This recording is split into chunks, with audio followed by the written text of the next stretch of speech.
নমস্কার।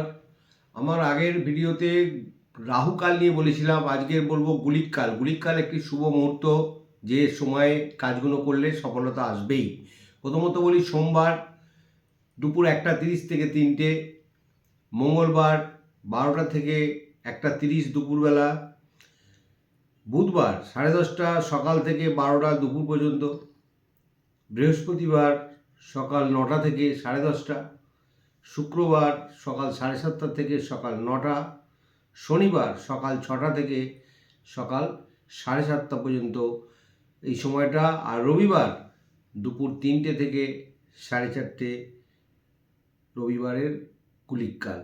সমস্ত শুভকাল, শুভ সময় এই 1.5 ঘন্টার মধ্যে প্রতিদিনই প্রায় 19-20 থাকে। 1-8 সেকেন্ড মিনিট বাড়তে পারে, কমতে পারে, কিন্তু এই সময়টাই মোটামুটি ফিক্সড থাকে।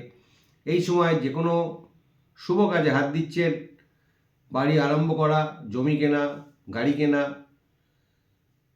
কোনো কিছু বিশেষ কাজে সই সাবুত করা, এতে কাজটা এই সময়ের মধ্যে যদি কাজটা করেন তাহলে অতি শীঘ্রই সেই কাজের সফলতা পাবেন। রাহুকালে যেমন বলেছিলাম অশুভত্ব সময়টা সব সময় অশুভত্ব থাকবেই, ওই সময়টুকুনি 1.5 ঘন্টা, এখানে ঠিক ততটাই উল্টো শুভ সময় এই গুলিক কালকে বলা হচ্ছে।